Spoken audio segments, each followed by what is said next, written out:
சாமி இந்த பித்ரு தோஷம், பித்ரு சாபம், நம்ம முன்னோர்கள் நமக்கு ஏன் சாபம் கொடுக்கணும்? நம்ம முன்னோர்கள் மூலியமா நமக்கு என்ன தோஷம் வரப்போகுது? இது என்ன சாமி? விளக்கம் சொல்லுங்க. இப்போ என்னுடைய தாத்தா இறந்து போயிட்டாரு.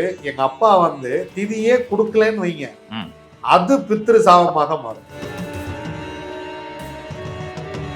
என் தாத்தா என்னை சபிப்பதே இல்லை, ஆனா இந்த பித்ரு தேவதைகள் இருக்காங்கல்ல, அவங்க வெயிட் பண்ணிட்டே இருப்பாங்க. சரியா இவங்க அவங்க முன்னோர்களுக்கு உணவளிக்கிறார்களா? இப்போ உங்க அப்பா சொத்துக்கு நீங்க எப்படி எலிஜிபிளோ, அதே போல உங்க அப்பாவுடைய அத்தனை கர்மாவுக்கு நீங்க எலிஜிபிள். என்னுடைய தாத்தாவுடைய அப்பா ஒரு பொண்ணை ஏமாத்திட்டாருன்னு வச்சுக்குவோம். இப்போ அதை யார், அந்த கர்மாவை யார் அனுபவிக்கிறது அப்படின்னா நான் தான் அந்த கர்மாவை அனுபவிக்கணும். என் தாத்தாவோ அப்பாவோ அனுபவிக்க முடியாதா? தாத்தாவோ அப்பாவோ அனுபவிக்கிறதுக்கு இது விடாது. ஏன்னா கல்யாணம் ஆயிடுச்சு, நீங்க பிறந்துட்டீங்க, உங்க அப்பா ஒரு 45-50 வயசுல தான் இதை தெரிஞ்சுக்கிட்டு அதன் பிறகுதான் திதி கொடுக்குறார் அப்படின்னா கட்டாயம் உங்க ஜாதகத்தில் அந்த தோஷம் இருக்கும். அதற்கான வேலையை அது செய்தே தீரும். இந்த நட்சத்திரங்களில் ஒரு மனிதன் பிறந்தால் அவன் பித்ரு தோஷத்தோடையே பிறக்கிறான். அது எப்படி சரி செய்யறது சாமி? சரி செய்யறதுக்கு நம்ம சொல்லக்கூடிய விஷயம், சுகமே சொல்ல சாமி. சுகமே சொல்க சாமி. உலகளாவிய பக்தி இன்ஃபினிட்டி நேயர்கள் அனைவருக்கும் பொன்னான வணக்கங்கள். சாமி, இந்த டாபிக்கை நம்ம பேசுறதுக்கு முன்னாடி தடங்கள், ஏகப்பட்ட தடங்கள், கிட்டத்தட்ட 2 வாட்டி கட் பண்ணி போறோம். சாமி, இந்த பித்ரு தோஷம், பித்ரு சாபம், நம்ம முன்னோர்கள் நமக்கு ஏன் சாபம் கொடுக்கணும்? நம்ம முன்னோர்கள் மூலியமா நமக்கு என்ன தோஷம் வரப்போகுது? இது என்ன சாமி? விளக்கம் சொல்லுங்க. நம்ம உறவு, உங்க தாத்தா நீங்க நல்லா இருக்க கூடாதுன்னு நினைப்பாரு. அதைத்தான் சாமி நம்மளுக்கு யோசனையா இருக்கு. பித்ரு தோஷம் இருக்கு உங்க ஜாதகத்துல, இல்ல பித்ரு சாபம் இருக்குன்றாங்களே. நம்ம தாத்தான்னு இல்லை, நம்ம முன்னோர்கள் யாருமே நம்ம வாரிசுகள் நல்லா இருக்கக்கூடாதுன்னு நினைக்க மாட்டாங்க. இப்போ ஒரு உதாரணத்துக்கு எடுத்துக்குவோம். இப்போ எங்க அப்பா, எங்க தாத்தா, நான் 3 பேர் இருக்கோம். இப்போ எங்க அப்பா கிட்ட எங்க அப்பாவும் எங்க தாத்தாவும் பயங்கரமான சண்டை. இப்போ நான் ஓடி போய் தாத்தான்னு கட்டி பிடிச்சா அந்த குழந்தைய அவர் வாரி அணைச்சுப்பாரா, இல்லை உங்க அப்பா என் கூட சண்டை போட்டு போயிட்டான், என் பக்கத்துல வரான்னு எந்த பேரனையாவது வெறுத்தது உண்டா? 99% அப்படி இருக்காது. 1-2 இருக்கும். சூரிய வம்சம் படத்திலே எடுத்துங்க. பெரிய சரத்துக்குமார், சின்ன சரத்துக்குமார், நம்ம பையன் பாயாசம் கொண்டு போவான்ல, நீங்க கடைசியில் அந்த குடும்பத்தை யார் சேர்த்து வைக்கிறதா இருக்கும்? பாயாசம் கொண்டு போற பையன் தானே. அப்படி இருக்க என் முன்னோர்கள் எப்படி எனக்கு சாபம் கொடுப்பார்கள்? இல்லைன்னா முன்னோர்கள் மூலியமா எனக்கு என்ன தோஷம் வரும்? அது ஏன் தோஷமா மாறுதுன்னு தான் நம்ம பார்க்கணும். என் முன்னோர்கள் எனக்கு சாபமே கொடுக்க மாட்டாங்க. என் தாத்தாவோ என் பாட்டியோ இந்த உலகத்திலேயே நான் ரொம்ப நல்லவனா வரணும், நான் ரொம்ப சந்தோஷமா இருக்கணும், என் பையன் என் பேரை ஜெயிச்சிடணும் அப்படின்னு நினைக்கிற ஒரு ஆன்மானா தாத்தா பாட்டி தான். நிச்சயமா சாமி. பையனை கூட பேரன் பேத்தி மேல அதிக பாசம். ஏன்னா ஒரு வயதான இடத்துக்கு அவங்க போயிடுறாங்க இல்லையா. அப்ப என் சந்ததி, என் பேரன் கட்டி ஆள் ராசாவா வரணும், அவன் பெரிய ஆளா வரணும், அவன் ரொம்ப இடத்துக்கு வரணும். இப்போ அப்பா இந்த குழந்தைய கண்டிச்சுக்கிட்டே இருப்பாரு. இந்த அம்மா திட்டம், ஏன்டா என் பேரனை கண்டிச்சுக்கிட்டே இருக்க, நீ மட்டும் அப்படியே செல்லுன்னு வளர்ந்துட்ட, நீ அப்படியே படிச்சு கலெக்டர் ஆகிட்ட, இப்போ இன்னைக்கு அவன் தான் படிக்காமல் போயிட்டான். எல்லாம் என் வாழ்க்கையில் நிறைய நடந்திருக்கு. எங்கள் அப்பா என்னை திட்டிகிட்டே இருப்பார், அதை படி இதை படி அப்படி படி இப்படி படிக்குன்னு. எங்கள் பாட்டி ஒன்றே சொல்லுவாங்க, நீ அப்படியே படிச்சு 5-6 கிழிச்சிட்டேன், அவன் தான் கிழிக்காமல் போயிட்டான், உள்ள சும்மா திட்டிகிட்டே இருக்காது, சின்ன பையன் விளையாண்டு தான் இருப்பான், குறும் பண்ணிட்டு தான் இருப்பான். இப்படிலாம் நம்மளை இந்த அப்பா அம்மாவுடைய திட்டுதல்ல இருந்து காப்பாற்றுறது தாத்தா பாட்டி தான். இன்னைக்கு அவங்கெல்லாம் கொண்டே நம்ம ஓரமாக வச்சுட்டு தனியாக உட்காந்துக்கிட்டு புலம்பிக்கிட்டு இருக்கோம்னு வைங்க. எந்த சூழ்நிலையிலையும் நீங்கள் அவங்கள கவனிச்சாலும் கவனிக்கலனாலும் 6 மாதம் கழிச்சு, இப்போ சென்னையில் ஒரு பையன் வேலை பார்க்குறான், பாட்டி திருநெல்வேலியில் இருக்கிறாங்க, நேராக 6 மாதம் கழிச்சு போய் பாட்டி நல்லா இருக்கியா அப்படின்னா அந்த அம்மா கட்டிலில் படுத்து கிடக்கும், ராசா வந்துட்டியா, உன்னை பார்க்கறதுக்குதாயா அந்த உசிரியே வச்சுருக்கேன் அப்படின்னு அந்த அம்மா ஒரு ஆனந்த கண்ணீர் வரும் பாருங்க. இது வேறு யாரை பார்த்தா வரும்? தான் பொண்ணை பையனை பார்த்தா கூட வராது, தன் பேர குழந்தைகளை பார்த்தால் வரும். அதுதான் விஷயமே. அப்படி இருக்கக்கூடிய முன்னோர்கள் நமக்கு எப்படி சாபம் கொடுப்பார்கள், அது எப்படி பித்ரு தோஷமாக மாறுகிறது அல்லது பித்ரு சாபமாக மாறுகிறது அப்படிங்கிறத நம்ம இதில் பார்க்க போகிறோம். ஆனால் இந்த சப்ஜெக்ட் உண்மைதான், அது பொய் நம்ம சொல்லவே முடியாது. இப்போ நீங்கள் ஒரு ஜாதகம் பார்க்க போகிறீங்க, கல்யாணம் நடக்கலை அப்படின்னா இதில் பித்ரு சாபம் இருக்கேன் அப்படின்னு சொல்லி கேள்விப்பட்டிருப்போம். தொழில் லாஸ் ஆகுது, தொழில் நல்லபடியாக விருத்திக்கு வரல, பித்ரு தோஷம் இருக்க கண்ணு, இது எப்படி கண்ணு மேலே வரும், முதல்ல சரி பண்ணுங்க அப்புறமா பார்த்துக்கலாம் அப்படின்னு நம்ம ஜோடர்கள் சொல்கிறதெல்லாம் கேள்விப்பட்டிருப்போம். பையன் சரியாக படிக்க மாட்டான், இல்லை உடல்நல குறைவு ஏற்பட்டுருச்சு, ஏதாவது ஒரு பிரச்சனை நடக்கும்போது ஒரு ஜாதகத்தை எடுத்து கொண்டு போய் சின்ன ஜோடரோ பெரிய ஜோடரோ யாரோ ஒருத்தர் நம்ம கொண்டே கொடுக்கும்போது எல்லோரும் கிட்டத்தட்ட ஒரு 70% இதை சொல்லி நம்ம கேள்விப்பட்டிருப்போம். பித்ரு தோஷத்தால் தான் உங்கள் வாழ்க்கை முன்னுக்கு வரலைங்கிற ஒரு விஷயத்த நம்ம நிறைய இடத்துல கேள்விப்பட்டிருப்போம். இதை நம்மளே நிறைய ஜாதகங்கள்ல அதை சொல்லியிருப்போம். நீங்க வந்து முன்னோர்கள் சாபம் இருக்கிறது. இப்ப பாருங்க, பேசிக்கிட்டு இருக்கிற அன்னைக்கே கும்பம் புரட்டாதி, கரெக்டா நீங்க பித்ரு சாபத்தை பத்தியே கேக்குறீங்க. அதுவும் தடங்கள் பாருங்க, 2 வாட்டி பேச முடியல நம்மளால. அப்போ இதை பத்தி பேசுறக்கே ஒரு தடங்கள் ஏற்படுத்துகிறது அப்படின்னா, இயற்கை சில நேரத்துல நமக்கு தடங்கள் ஏற்படுத்தும். சில வீடியோலாம் ஆரம்பிச்சோன்னு போய் முடிச்சிருவோம், டேக்கே இருக்காது. சில வீடியோல தான் நம்மளை யாராவது தொந்தரவு பண்றதுக்குன்னே யாராவது வந்து நம்ம தொந்தரவு பண்ணுவாங்க. பேசிக்கிட்டு இருக்கிற நாளே கும்பம் புரட்டாதி வியாழக்கிழமை அன்னைக்கு பேசிக்கிட்டு இருக்கோம். பித்ரு தோஷத்துடன் இருக்கக்கூடிய நட்சத்திரத்திலேயே பேசிக்கிட்டு இருக்கோம். அதுதான் இதோட சிறப்பு.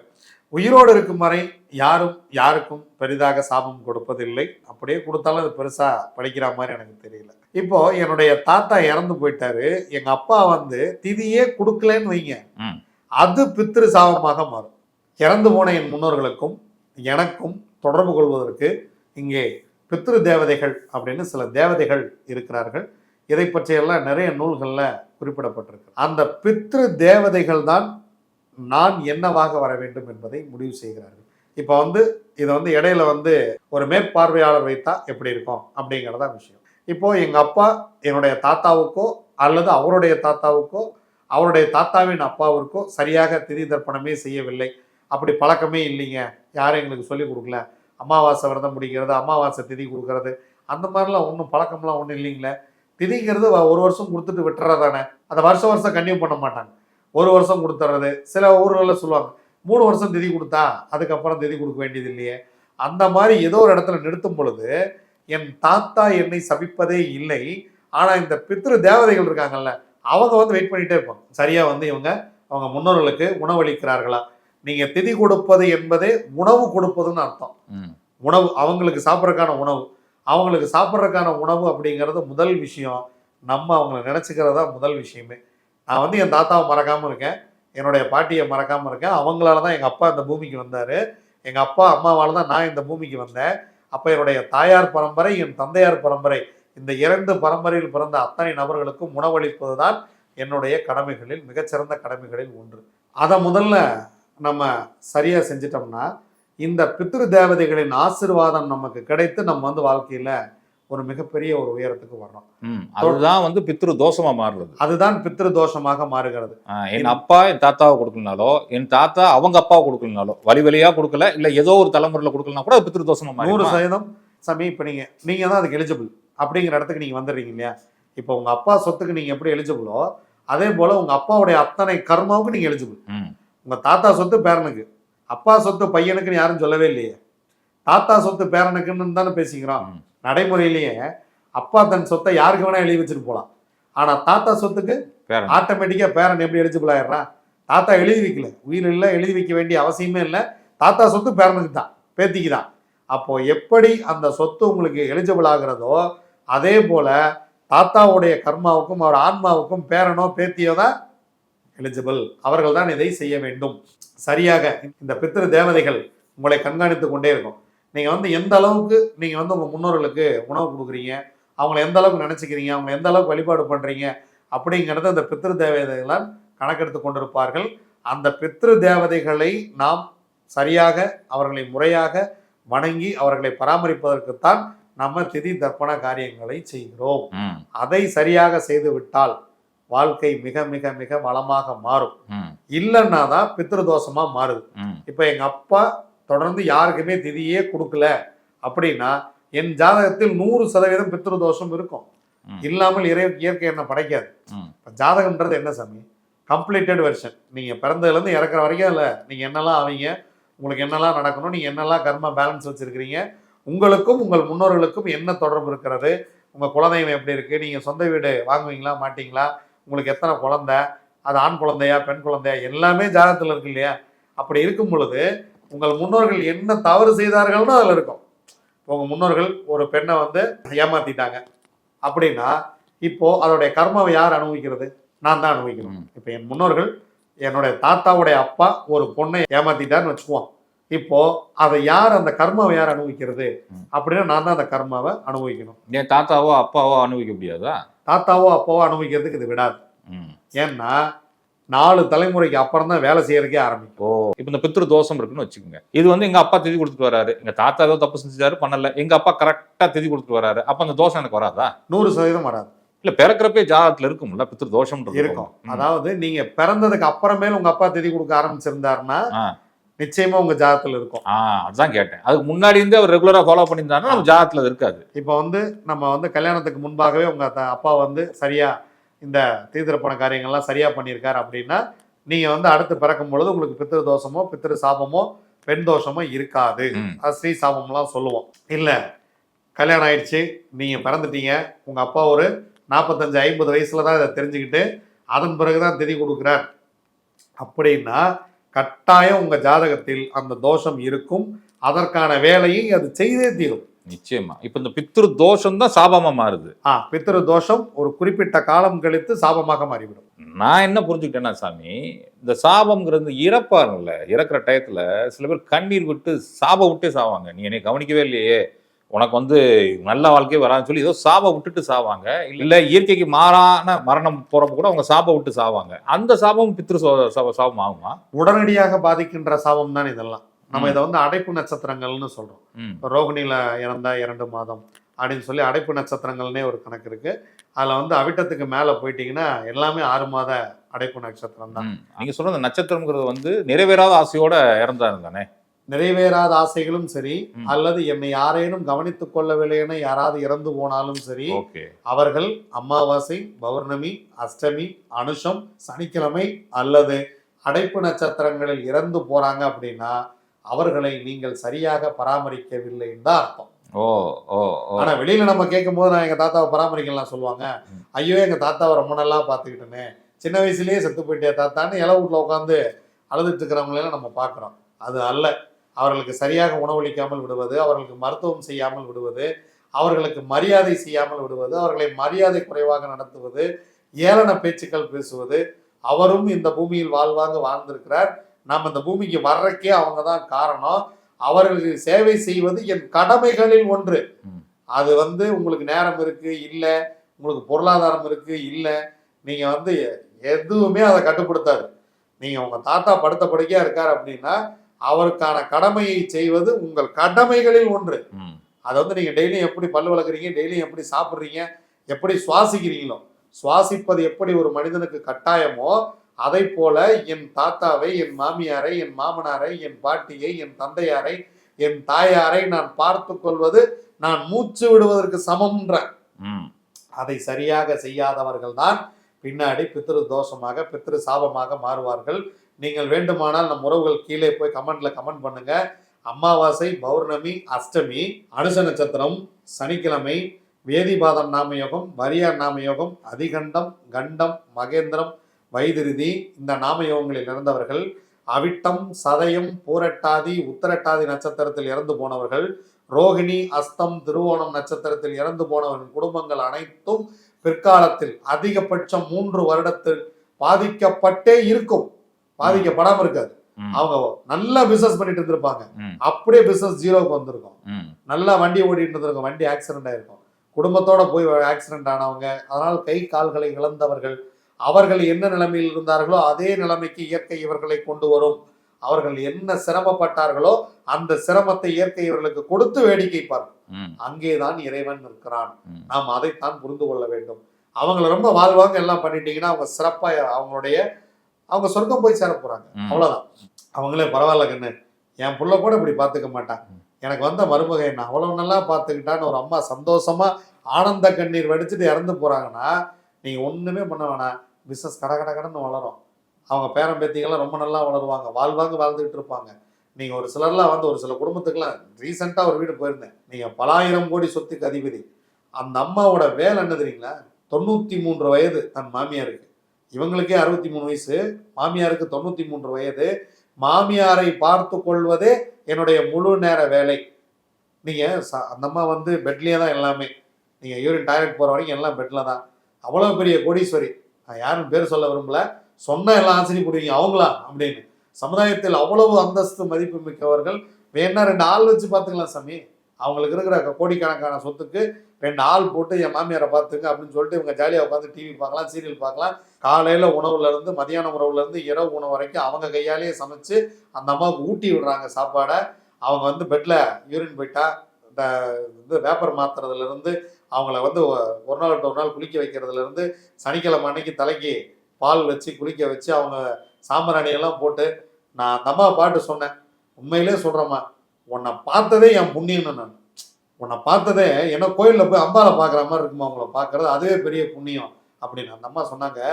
இதை வந்து யாரும் புகழணுங்கிறதுக்கோ அல்லது யாராவது என்னை வந்து நல்லா சொல்லணுங்கிறதுக்காக நான் செய்யலிங்க சாமி. எனக்குன்னு ஒரு மனசாட்சி இருக்குல்ல. என் கணவர் என்னை ரொம்ப நல்லா வச்சுக்கிறாரு. அவர் நல்லா பிஸ்னஸ் பண்ணுறாரு. என் பையன் இன்னைக்கு பிஸ்னஸ்க்கு வந்துட்டான். ரொம்ப நல்லா எல்லாம் பிஸ்னஸ் பண்ணிட்டு இருக்காங்க. நிறைய சம்பாதிக்கிறாங்க. என் மாமியார் தான் என் கணவருக்கு தெய்வம். அம்மானா அவருக்கு அவ்வளோ பிடிக்கும். அவருக்கு பிடிச்ச தெய்வத்தை நான் பத்திரமா பார்த்துக்கிட்டா தானே என் குடும்பம் நாளைக்கு நல்லா இருக்கும் அப்படின்னு. அவங்க வீட்டுக்கு வந்த மருமக இந்த அம்மா நில்லுன்னா நிற்கிது, உட்காருனா உட்காருது. நீங்கள் அவ்வளோ ஒரு மரியாதை இந்த மாமியார் மேலே. அந்த மாதிரி உங்கள் முன்னோர்களை நீங்கள் எப்படி வழி நடத்துறீங்களோ அது மாதிரி தான் உங்கள் வாழ்க்கை பின்னாடி அமைய போகுது. எழுதி வச்சுங்க. இதில் யாரேனும் பாதிக்கப்பட்டிருந்தா கீழே போய் கமெண்ட் பண்ணுங்க. பித்ரு தோஷம் அல்லது பித்ரு சாபம் எனக்கு இருக்கு அப்படிங்கிறத நான் எப்படி தெரிஞ்சுக்கிறது? ஜாதகம் பார்க்கல சாமி, உங்கள்கிட்ட பேசலை, ஜாதகம் பார்க்கல, எதுவுமே பண்ணல. ஆனால் எனக்கு தெரியும்ல சில சிம்டம்ஸ் இருக்கும்ல, அது என்னென்ன சிம்டம்ஸ்லாம் இருக்கும் சார்? ரோகிணி அஸ்தம் திருவோணத்தில் பிறந்தாலே பித்ருதோஷம் தான். ஓ, ரோகிணி நட்சத்திரத்தில் பிறப்பதே கடுமையான பித்ருதோஷம். அதில் மாற்றமே கிடையாது. நீங்க உலகத்திலே ஜெயிலில் பிறந்தான்னு ஒருத்தனுக்கு வரலாறு இருக்குன்னா அது யாருக்கு? கிருஷ்ணருக்கு தான். வேற யாராவது ஜெயிலில் பிறந்தான்னு சொன்னாங்களா? வறுமையில் பிறந்தவங்க எங்கெங்கேயோ பிறந்தவங்களாம் இருக்கிறாங்க. ஆனால் கிருஷ்ணர் தான் சிறைச்சாலையில் பிறந்தார். நீங்கள் வந்து அவரோட இறப்பும் அதே போல் வேற மாதிரி இருந்தது. ரோகிணி அஸ்தம் திருவோணம் நட்சத்திரத்தில் பிறப்பது பித்ரு சாபமாகும். கும்பம் பூரட்டாதியில் பிறப்பது 100% பித்ரு தோஷம், பித்ரு சாபம், பெண் சாபம் இதுவாகும். உத்தரட்டாதியில் பிறப்பது பித்ரு சாபமாகும். அதே போல் துலாம் ராசியில் வரக்கூடிய விசாக நட்சத்திரத்தில் பிறப்பது பித்ரு சாபமாக மாறும். மேசராசியில் வரக்கூடிய அஸ்வின் நட்சத்திரம்.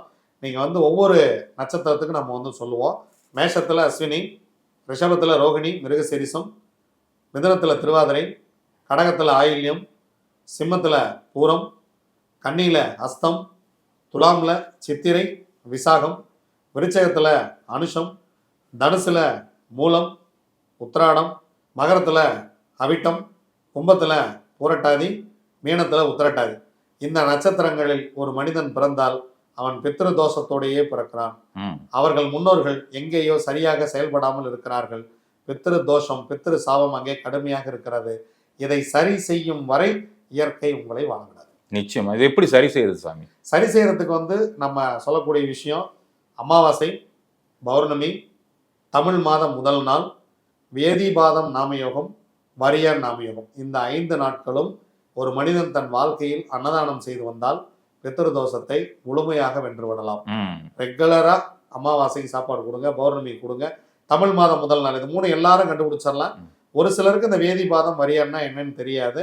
அதை வந்து நம்ம உறவுகளுக்கு அடுத்தடுத்த மாதங்கள்ல இருந்து நம்ம ஒரு வாரத்துக்கு முன்னாடியே வேதிபாதம் என்னைக்கு வருது, வரியான் என்னைக்கு வருதுங்கிறத ஷார்ட்ஸ் மூலிமா நம்ம வந்து தெரிவிச்சிடலாம்.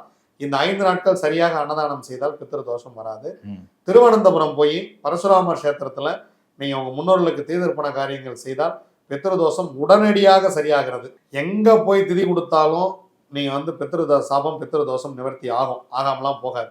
ஆனா ஒரு குறிப்பிட்ட காலத்துக்கு மீண்டும் இது தொடர்கிறது. இது வந்து கம்ப்ளீட் ஆகிறது இல்லை. ராமேஸ்வரம் நீங்க மற்ற இடங்கள்லாம் போறாங்க, நம்ம எதையும் குறை சொல்ல வேண்டாம். ஆனா அது குறிப்பிட்ட லெவலுக்கு மேல வேலை செய்ய மாட்டேங்குது. திருவனந்தபுரம் பரசுராமர் கஷேத்திரம் ஒரு மிகப்பெரிய ஒரு அருமருந்தாக இது மாறுகிறது. அதே போல என்னுடைய தாத்தா வயதில் இருக்கிறவங்க, என்னுடைய பாட்டி வயதில் இருக்கிறவங்க, ஆசிரமங்கள்ல இருக்கிறவங்க, ஹோம்ல இருக்கிறவங்க, இல்லை ஏதாவது வீதியோரமாக தெருக்கள் ஓரமாக கோவில் வாசல் இருப்பவர்களுக்கு அவர்களுக்கு என்ன வேண்டும் என கேட்டு அதை செய்து கொடுத்தாலும் பித்ரு தோஷம் நிவர்த்தி ஆகிறது. இப்போ நீங்க வந்து வடபழனி முருகன் கோயிலுக்கு சாமி கும்பிட போறீங்க, ஒரு பெரியவர் உட்காந்துருக்காரு, ஐயா என்ன வேணும்னு கேட்குறீங்க, ஒரு போத்திக்கிறதுக்கு ஒரு பெட்ஷீட் வேணுங்கன்னு அப்படின்னு சொன்னா போய் ஒரு பெட்ஷீட் வாங்கிட்டு வந்து கொடுங்க.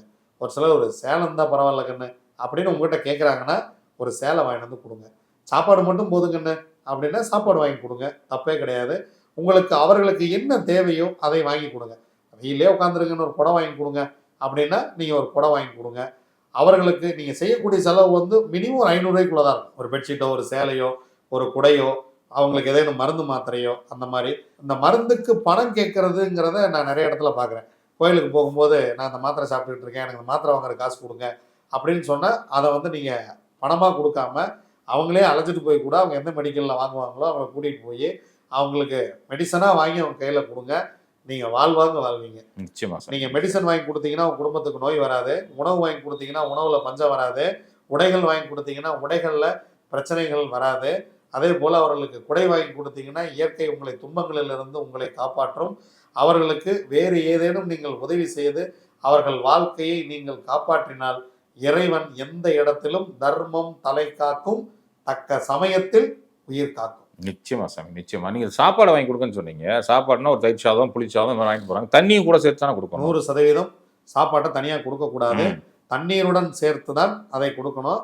முடிஞ்சா அவங்களுக்கு என்ன பிடிக்கும்னு கேட்டு வாங்கி கொடுத்தீங்கன்னா சந்தோஷம். நான்வெஜ்னா கூட வாங்கி கொடுத்துருங்க. அது அவங்களுக்கு சாப்பிடணும்னு தோணுச்சுன்னா வாங்கி கொடுத்துருங்க. அதை பற்றி ஒன்றும் கவலை இல்லை. நீங்கள் வந்து எவ்வளவோ பேர் என்னென்னமோ சாப்பிட்றாங்க. அவங்க ஒரு பீஸா வேணுங்கன்னு கேட்டால் கூட வாங்கி கொடுங்க. எல்லாமே உணவை அவங்க சாப்பிட்றாங்க. அவங்க அதை வந்து சரி பண்ணிட்டு போகிறாங்க. உங்ககிட்ட போய் கேட்டு பாருங்கள் உங்களுக்கு என்னங்க ஆசைன்னு. எல்லாரும் கொண்டு போய் ஒரே இந்த தயிர் சாப்பாடையும் தக்காளி சாப்பாடையுமே நீட்டாமல் ஒரு வெஜிடபிள் பிரியாணி வாங்கி கொடுங்க, ஒரு வடை பாயசோட சாப்பாடு வாங்கி கொடுங்க. உங்கள் வீட்டில் சமைக்கிறீங்க, ஒரு நல்ல சாப்பாடாக தான் கொண்டு போய் கொடுங்களேன். அந்த மாதிரி கொடுக்கும் பொழுது ஆன்ம திருப்தியோடு அவர்கள் சாப்பிடுவார்கள். அது ரொம்ப முக்கியம். எல்லாரும் அதை முடியலன்னா கூட முடிஞ்சவங்க அதை கடைபிடிங்கன்னு நம்ம சொல்கிறோம். அவ்வளோதான். நீங்கள் அந்த பரசுராமர் கோயில் பற்றி சொன்னீங்க. பரசுராமர் கோயில் போய் நான் திதி கொடுத்துட்டேன். எத்தனை நாளில் எனக்கு மாற்றம் தெரியும்? ஒரு 48 நாள்லேயே மாற்றம் தெரியுது சுவாமி. அதாவது என் கர்மாவின் அளவை பொறுத்து அது மாறுகிறது. அதாவது 90% பேருக்கு ஒரு 48 நாளில் தீர்வு கிடைச்சிரும். ஒரு சிலருக்கு 2 முறை 3 முறை போனால்தான் அதுக்கான தீர்வு கிடைக்கும். நான் வந்து 93வது அமாவாசை போயிட்டு வந்தது. ரெகுலராக நான் வந்து போயிட்டே இருக்கேன். மாதம் எனக்கு என்ன வேலை இருந்தாலும் என்னுடைய முதல் வேலை என்பது நான் என் முன்னோர்களுக்கு உணவளிப்பது தான். வேறு எதையும் நான் பிரதானமான வேலையாகவே நான் பார்க்கவில்லை. அந்த நாள் எனக்கு 3 நாள் அதில் போகும் சாமி. முதல் நாள் இங்கேருந்து போனோம், அடுத்த நாள் திதி கொடுக்கணும், அடுத்த நாள் கிளம்பி வந்து நீங்கள் எப்படி ட்ராவல் பண்ண டயர்னு 3 நாள் எனக்கு வந்து அதில் போயிடும். நம்ம என்ன பிஸியாக இருந்தாலும், எந்த நாட்டில் இருந்தாலும், எங்கே இருந்தாலும் நான் பரசுராமர் கஷேத்திரத்தை ரெகுலராக கடைபிடிக்கிறேன். அது என் வாழ்க்கையின் மிகப்பெரிய உயரத்திற்கும் எனக்கு வந்து இறைவன் கொடுத்த பல நல்ல விஷயங்களுக்கும் அது வந்து ஒரு காரணம்னு நான் நம்புகிறேன். என்ன மாதிரியே அங்கே போயிட்டு வந்து பல பேர் தன்னுடைய தொழில் ரீதியாக, திருமண ரீதியாக, உடல்நல ரீதியாக ரெடியாக இருக்காங்க.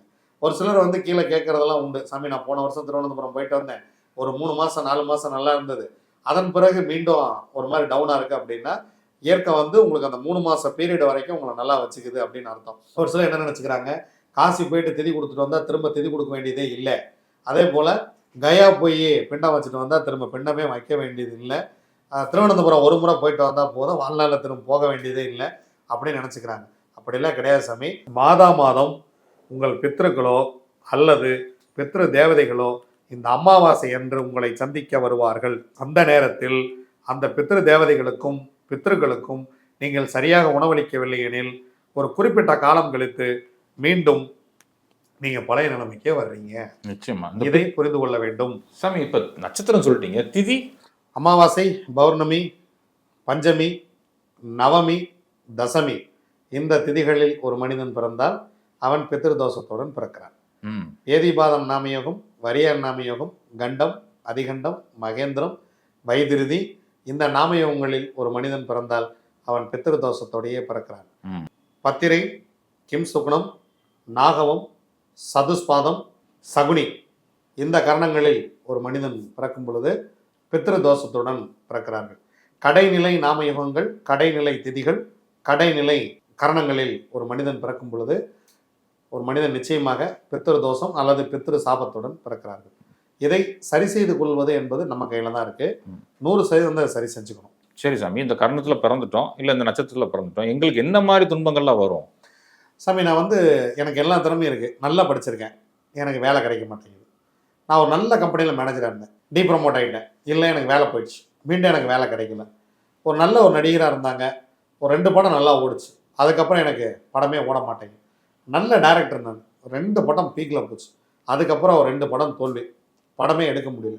நல்ல ப்ரொடியூசர், ஒரு 2-3 படம் சூப்பராக போச்சு, அதுக்கப்புறமேல படம் வந்து எல்லாம் நம்ம எடுத்த படம் பூரா தோல்வி, கை நேட்டம். நல்ல தொழில் பண்ணுவேன், எனக்கு திறமை இருக்குது, ஒரு வண்டியை பார்த்தாலே சொல்லிடுவேன் இந்த வண்டியில் வந்து என்ன இன்ஜினு, இதை வந்து வண்டி வேலை செஞ்சதா இல்லையா. சில பேர்லாம் வண்டியை பார்த்தோன்னு சொல்லுவாங்க இது வேலை செஞ்ச வண்டி தலைவர அப்படிமா. எல்லா திறமைகளும் இருந்து என்னால் வாழ்க்கையில் முன்னுக்கு வர முடியலன்னா நான் அங்கே பித்ருதோஷத்தால் பாதிக்கப்பட்டிருக்கிறேன் அப்படின்னு புரிஞ்சுக்கணும். பையன் நல்லா படிப்பான், நல்லா ஆகா ஓகன் படிப்பான், ஃபர்ஸ்ட் கிளாஸில் படிச்சிருப்பான், கேம்பஸ் இன்டர்வியூ வரைக்கும் போயிருக்கான், கேம்பஸ் இன்டர்வியூல செலக்ட் கூட ஆயிருப்பாங்க, வேலை கிடைச்சிருக்காது. நல்லாவே இருந்தேன் சாமி. திடீர்னு வந்து உடல்நிலை பாதிக்கப்பட்டுருச்சு. எனக்கு இப்படி ஆகும்னு நான் எதிர்பார்க்கவே இல்லை. எனக்கு இப்போ ஹார்ட் அட்டாக் வரும்னு நான் நினைக்கவே இல்லை. எனக்கு இப்படி ஒரு ஆக்சிடென்ட் ஆகும்னு நான் நினைக்கவே இல்லை. திடீர்னு நல்லா போயிட்டு இருந்த வாழ்க்கை திடீர்னு ஸ்ட்ரகிள் ஆகுது அப்படின்னா பித்ரு தோஷம். பித்ரு தேவதைகள் தான் உடனடியாக ஒரு விஷயத்தை செய்வார்கள். நீங்கள் வந்து ஜாதகத்தில் பார்க்கலாம் சாமி. 5ல் 9ல் 5 9ல் சந்திரன் இருக்கிறது அப்படின்னாலும், சந்திரன் லக்னாதிபதியோடு சேர்ந்திருக்கிறார் அப்படின்னாலும், சூரியன் செவ்வாய் சேர்ந்திருக்கிறது அப்படின்னாலும், அல்லது சனியும் குருவும் சேர்ந்து இருக்கிறார்கள் பார்த்து கொண்டிருக்கிறார்கள் அப்படின்னாவோ நிச்சயமாக அங்கே பித்ரு தோஷம் இருக்கும். வாழ்க்கையில் உடனடியாக ஏதோ ஒரு பஞ்சாயத்து வரும். நல்லா போயிட்டு இருக்கோம், டக்குன்னு ஒரு ஷட்டர் அடிக்கும். நல்லா போயிட்டு இருக்கிற வண்டி ஆக்சிடென்ட்னு என்ன திடீர்னு நடக்கிறது தானே. வாழ்க்கையே திடீர்னு வந்து ஆக்சிடென்ட் மாதிரி மாறுறது.